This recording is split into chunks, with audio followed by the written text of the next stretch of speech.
You wake up late, rush through the morning, check your phone, react to a dozen things before you've even had time to think.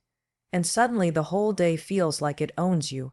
You're behind, you're scattered. You're not leading your life, you're surviving it. Now imagine the opposite. You start your day with intention. You make space for reflection, clarity, movement. Whatever centers you. No one sees that moment but you. But that moment sets the tone. That moment changes everything. We often wait for the big break, the massive shift, the lightning bolt of motivation. But what if the real breakthrough doesn't come in a grand gesture? What if it comes in one small hour a day? One quiet, repeated decision that reshapes not just how you spend your time, but who you become. This is not a speech about working harder or waking up at 4 a.m.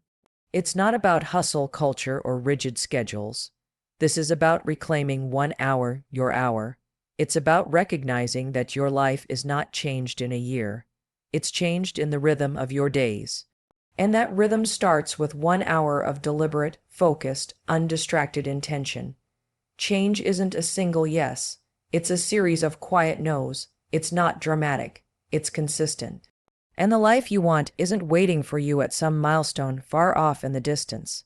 It's hiding in your daily habits, in your morning rituals, in the circle you choose to listen to, in the decisions you repeat.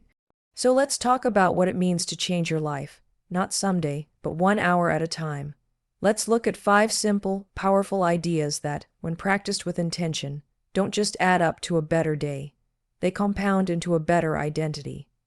The first hour of your day defines the rest of your life. It's not a motivational slogan. It's a practical truth that quietly shapes your direction. Think about the last few mornings you had. Were you rushed, scrolling through a screen, reacting before thinking? The way we begin determines whether we lead or follow for the next 23 hours. Most people treat mornings as something to survive, not something to claim. But imagine this. What if the first 60 minutes after you wake up were a sacred space? A lab where you experiment with your better self, not a pit stop on your way to stress. Every person you admire, every name you remember in history, began somewhere ordinary. The difference isn't in their genes or privilege. It's in how they used time when nobody was watching. They didn't wait for a breakthrough to begin acting like the person they wanted to become. They created a pattern, repeated it, and guarded it like something precious. The first hour isn't about being productive for the sake of productivity. It's about intention. It's about ownership. It's the difference between drifting and steering. We often underestimate small actions because they don't come with fireworks. But small, repeated actions build identity, and identity is what drives action tomorrow. If you spend the first hour feeding your mind, calming your body, and aiming your attention, you build a silent kind of power. You train your nervous system to respond instead of react. You reinforce your ability to make choices instead of living in autopilot. And the world you enter after that hour feels less threatening because you've already anchored yourself. You've already decided who you are before the chaos of the day tries to tell you otherwise. That first hour is not a checklist. It's not about waking up at 5 a.m. or reading 10 pages of a book. It's about intention behind the ritual. If you meditate, it's not the technique, it's the act of telling your mind you are in control. If you journal, it's not the ink, it's the decision to see your own thoughts with clarity. If you exercise, it's not about building a six-pack, it's about moving with purpose, proving to yourself that momentum starts from within. This is how change happens, not in public, but in the quiet repetition of things nobody sees. If you wake up and immediately check your phone, you are choosing to live reactively. If you begin by consuming, not creating, you are choosing distraction over direction. But if you choose to be intentional, even for just 1 hour, you begin the day leading yourself. And if you can lead yourself, eventually you will be trusted to lead others, not because you speak loudly, but because your actions are aligned. People feel when someone has done the work that no one else is willing to do. That work begins when there's no audience, no reward, no deadline. Only you, your thoughts, and your future. Some might say they don't have time, but that first hour is not an extra hour. It's a repurposed one. It's time that already exists, currently scattered between social media, emails, and anxiety. Reclaiming it isn't a luxury, it's a strategy, one that doesn't require money or status or talent, just willingness. Willingness to show up before the world starts pulling at you. Willingness to choose clarity over chaos, discipline over distraction. Willingness to bet on yourself, one day at a time. And the truth is, you don't need a perfect routine. You need a personal one, something honest, something sustainable, something rooted in who you want to become, not who others expect you to be. Start small. Sit in silence for 5 minutes. Stretch. Write one sentence. Drink a glass of water while looking outside instead of at a screen. Build from there, but whatever you do, make it yours, protect it, let it evolve. Let it become the rhythm that reminds you each day that change is not a distant goal. It's a decision made before the world wakes up. We're drawn to intensity because it looks impressive. It's dramatic. It's loud. It feels like something is finally happening. The problem is, intensity doesn't last. It burns fast and then it burns out. Consistency, on the other hand, is quiet. It doesn't ask for attention. It builds slowly, almost invisibly, and it's precisely that unshakable rhythm that makes it powerful. The truth is, most people don't fail because they never tried. They fail because they only knew how to go all in or not at all. They believed change had to feel extreme to be real, and when the feeling faded, so did their effort. Consistency wins because it builds trust, not just with other people, but with yourself. When you do something regularly, even when you don't feel like it, you send yourself a signal, I can count on me. That kind of self-trust isn't built in a single breakthrough moment.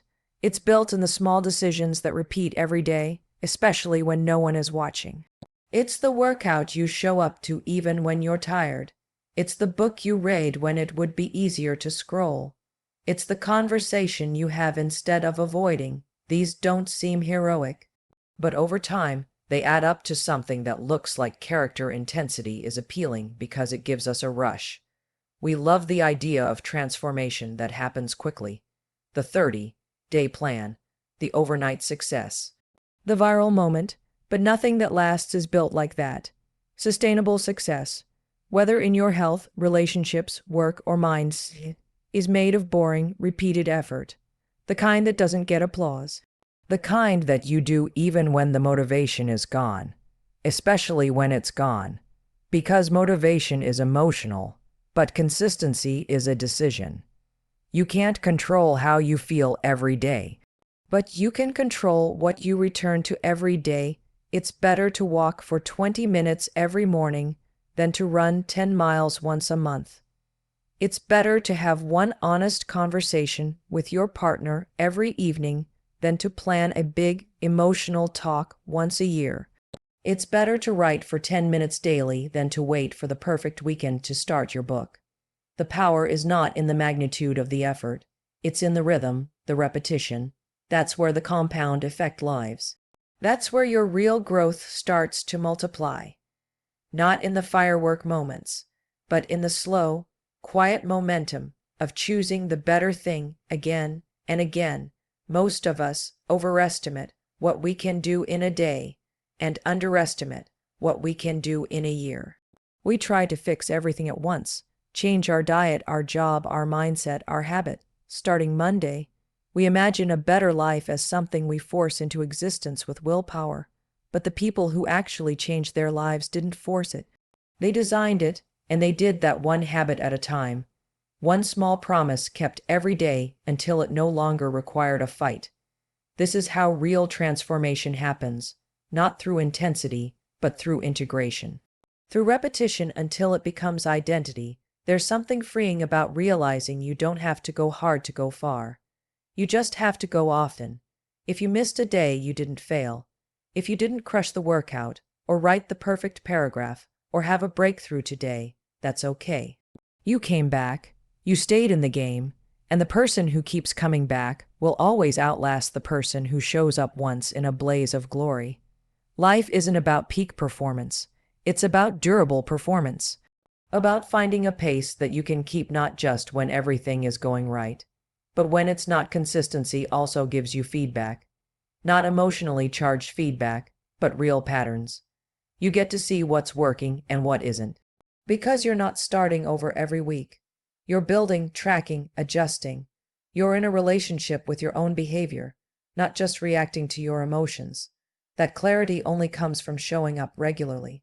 It's the difference between guessing and knowing, between hoping and building, between sprinting in a circle and moving forward with purpose. So many people are waiting for the perfect mood, the perfect conditions, the perfect timing to start again. But consistency doesn't wait for permission.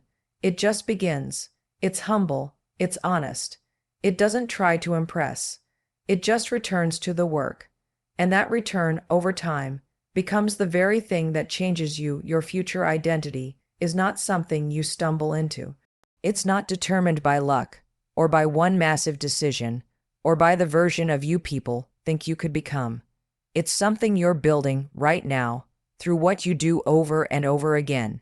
The small, repeated actions you take, your daily rituals, are shaping who you're becoming far more than any dream, wish, or long-term goal ever could. Because it's not your goals that shape your life, it's your systems. And your systems live in the rituals you repeat when no one is watching. We all have rituals. Some are deliberate, others are unconscious. Checking your phone the moment you wake up is a ritual. Complaining to a coworker before starting your day is a ritual. Rushing through your morning without thinking is a ritual. And so is waking up early to read, taking 5 deep breaths before a meeting, writing down what you're grateful for. It's not about perfection. It's about attention. The question isn't whether you have rituals. The question is whether those rituals are moving you closer to the person you want to become, or further away from them. If you want to know who you'll be in 5 years, don't look at your dreams. Look at your days. Your habits are carving your character in real time. Every choice you make is a vote for the kind of person you're becoming. You may not see the result today. You may not feel different tomorrow. But identity change doesn't come with an announcement. It comes in whispers, in repetitions, in the slow, steady molding of behavior into belief. And eventually, it shows up as confidence, not because you told yourself you're capable, but because you've proven it. This is why rituals matter. Not because they're flashy, but because they're formative. They are how you install discipline without drama. They reduce friction. They replace decision fatigue with rhythm. And most importantly, they reinforce the story you're telling yourself about who you are. If you start your day by journaling, you're telling yourself, I am a person who reflects. If you work out regularly, you're telling yourself, I am someone who shows up for my body. If you take time to listen to your kids without distraction, you're telling yourself, I am a present parent. You're not waiting to feel like that person.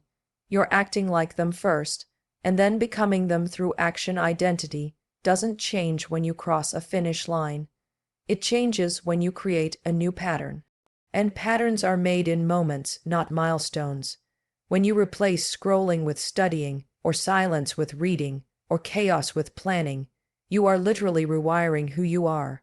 You're telling your future self, I care about where we're going. I'm willing to do the work now so you can benefit later. That's the essence of responsibility. That's the foundation of maturity. And that's where transformation begins, not in ambition, but in alignment. There's a difference between behavior that's forced and behavior that's ritualized. Forced behavior relies on willpower. Ritualized behavior runs on identity. One fades when you're tired. The other keeps going because it's who you are now. This is why change that sticks doesn't feel like a battle every day. It starts hard, but then it gets lighter. Because the more your actions align with your values, the less resistance you feel. The right rituals don't just change your schedule. They change your sense of self. They turn effort into ease, and that's when you stop asking how long it will take, And start realizing this is just who you are now. When people say they feel lost, it's rarely because they lack passion. It's usually because their daily actions are disconnected from their deeper purpose. When your rituals contradict your values, you feel stuck. But when they reflect your priorities, you feel anchor, even if life around you is unpredictable. Your rituals become a compass. They remind you of who you're becoming. They remind you that progress is happening, even if it's not visible yet. And over time, that consistency becomes identity, not in a loud, public way, but in the quiet confidence that grows from knowing you're building something real. You don't rise to the level of your vision. You fall to the level of your habits. And the beautiful thing is, habits can change. They're not permanent, they're programmable, which means identity is flexible too. You're not stuck with the story you've been telling yourself. You can write a new one, but not in theory, in practice. In rituals that are small enough to repeat, meaningful enough to matter, and personal enough to make you proud. Change is not just about adding new things. It's about making space. Real, lasting transformation often begins not with a bold new action, but with the quiet courage to say no. Saying no isn't rejection, it's redirection. It's a boundary that protects your attention, your energy, and your future. We often think of change as a big yes, a yes to new habits, new goals, new versions of ourselves. But what most people forget is that every yes is also a no to something else. You can't stretch your time, your focus, or your discipline infinitely. When you say yes to everything, you say yes to nothing with power. The most transformative people you know are not the ones who do the most. They're the ones who do the most of what matters. And that clarity doesn't come from ambition alone. It comes from learning what to eliminate. Most people are overwhelmed not because they're doing too little, but because they're trying to hold onto too much. Too many commitments, too many distractions, too many opinions, too many expectations that don't belong to them. Saying no isn't a weakness. It's how you reclaim ownership over your life. It's how you say yes with purpose, not pressure. Every time you say no to something misaligned, you create room for something better. You create space for thinking, for rest, for strategy, for reflection. And that space is where change grows. People talk about wanting more time to focus, to create, to grow, but they won't cancel the meetings that don't matter. They won't stop scrolling. They won't distance themselves from relationships that drain them. They're afraid of what will happen if they disappoint someone. But here's the truth. If you don't disappoint others by saying no, you will eventually disappoint yourself by saying yes too often. You cannot change your life and stay comfortable with everyone around you. You can't upgrade your habits without challenging your environment. Growth creates friction. It forces choices. If you want to change, you have to become someone who values alignment more than approval. And that means saying no even when it's awkward, even when it's misunderstood, even when it costs you something in the short term. Because what you're really doing is protecting your trajectory. You're choosing long-term gain over temporary comfort. Saying no is not a rejection of others. It's an affirmation of your priorities. It's not about arrogance or isolation. It's about intention. When you say no to a project that doesn't align with your vision, you're saying yes to work that actually moves the needle. When you say no to another night of staying up late, you're saying yes to energy the next morning. When you say no to toxic conversations, you're saying yes to your peace. This is not selfish. This is stewardship. This is maturity. It's knowing that you can't build a different future by carrying the same weight every day. The people who struggle to change aren't weak. They're distracted. They are overstretched. They're not failing because they lack willpower. They're failing because they haven't made space. And that space starts with subtraction. Subtraction of noise. Subtraction of obligations that used to make sense but no longer serve your path. Subtraction of the identity that was built around saying yes to everything and everyone. You don't need more motivation. You need fewer distractions. You don't need to be more disciplined. You need to protect the discipline you already have from being diluted by things that don't matter. It's hard at first, especially if you've been the reliable one, the agreeable one, the one who always made space for others but never asked for any yourself. But your growth will require a shift, not a loud one, not a dramatic one, but a consistent, quiet shift in boundaries. Every no becomes a line in the sand. Every no is a message to your future self. I'm making space for you. I'm clearing the path so you can step forward with clarity and conviction. You're not just saying no to tasks.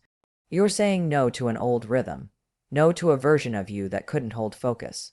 No to the habits that kept you circling the same frustrations. Change asks you to be brave, not just once, but daily. It asks you to trade convenience for clarity, comfort for alignment, approval for authenticity. And each time you say no to what's easy or familiar but misaligned, you reinforce your yes to something bigger than today's comfort. You say yes to who you are becoming in a world that measures worth by reach, attention, and audience size. It's easy to fall into the trap of thinking that more is better. More followers, more views, more likes, more opinions, more feedback. But there's a difference between being seen and being shaped.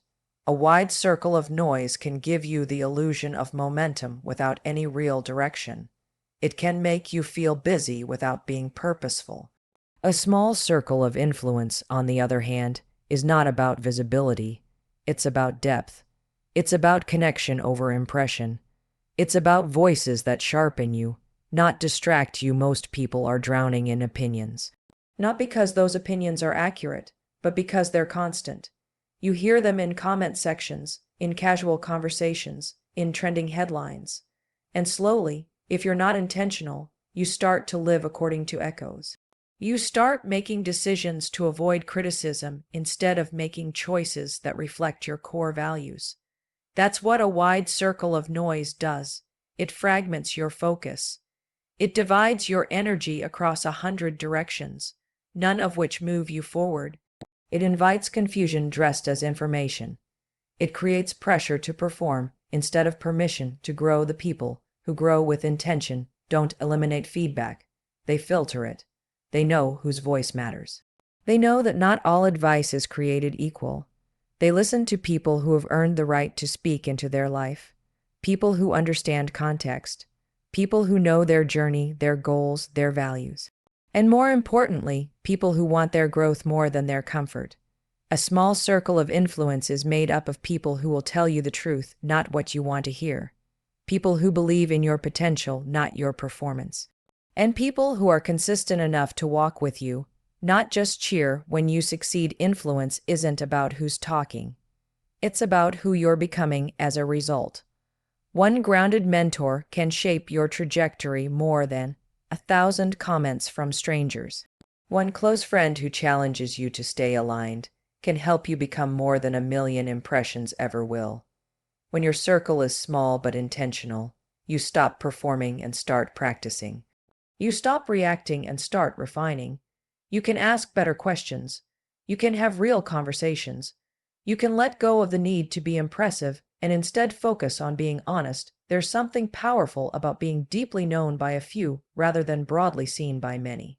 In a small circle, there's accountability, there's memory. They've seen where you started. They remember your blind spots.